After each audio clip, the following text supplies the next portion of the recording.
Hello നമസ്കാരം. ഇന്ന് നമ്മൾ പേപ്പർ കപ്പിൽ വെണ്ടേരികൾ മുളപ്പിക്കുന്നതാണ് കാണിക്കുന്നത്. അതിനായി ചാണകപ്പൊടിയും മണ്ണും ചകിരിച്ചോറും എല്ലാം കൂടെ മിക്സ് ചെയ്തെടുത്ത് കപ്പുകൾ നിരത്തി വെച്ച് നടക്കാൻ തുടങ്ങുമ്പോഴാണ് നമ്മുടെ കുറുമ്പി വന്ന് ഓരോ കപ്പുകളായി എടുത്തുകൊണ്ട് പോകുന്നത്. നമ്മുടെ കയ്യിലുണ്ടായിരുന്ന കപ്പുകളെല്ലാം മണ്ണ് നിറച്ച് കഴിഞ്ഞ് ദേവുട്ടിക്ക് കളിക്കാൻ വേറെ കപ്പ് കൊടുക്കാമെന്നും പറഞ്ഞ് അവളുടെ കയ്യിലുണ്ടായിരുന്ന കപ്പ് വാങ്ങി അതിലും മണ്ണ് നിറച്ചു.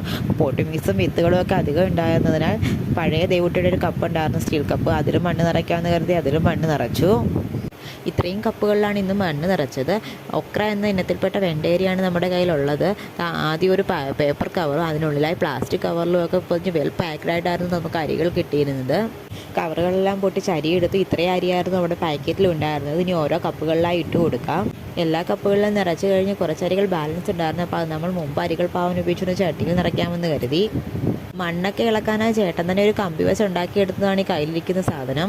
നമ്മളൊന്ന് ചിന്തിച്ച് പ്രവർത്തിച്ചു കഴിഞ്ഞാൽ ഇതിനൊക്കെ ആവശ്യമായ പല സാധനങ്ങളിലും കടയിൽ നിന്ന് വാങ്ങാതെ നമുക്ക് സ്വന്തമായി തന്നെ ഉണ്ടാക്കിയെടുക്കാൻ കഴിയും. അങ്ങനെ മണ്ണൊക്കെ ഇതിലും സെറ്റാക്കി എടുത്തിട്ടുണ്ടെങ്കിൽ ഇനി ഇതിലേക്കും ബാക്കിയുള്ള വിത്തുകൾ കൂടി പാവി കൊടുക്കാം. വിത്തുകളെല്ലാം പാവിക്കഴിഞ്ഞ് കുറച്ച് വെള്ളം സ്പ്രേ ചെയ്ത് കൊടുക്കാം. കപ്പുകളിൽ നിറച്ചതെല്ലാം കുറച്ച് വെള്ളം സ്പ്രേ ചെയ്ത് കൊടുത്ത് മുളയ്ക്കുന്നതിനായി മാറ്റി വെക്കാം.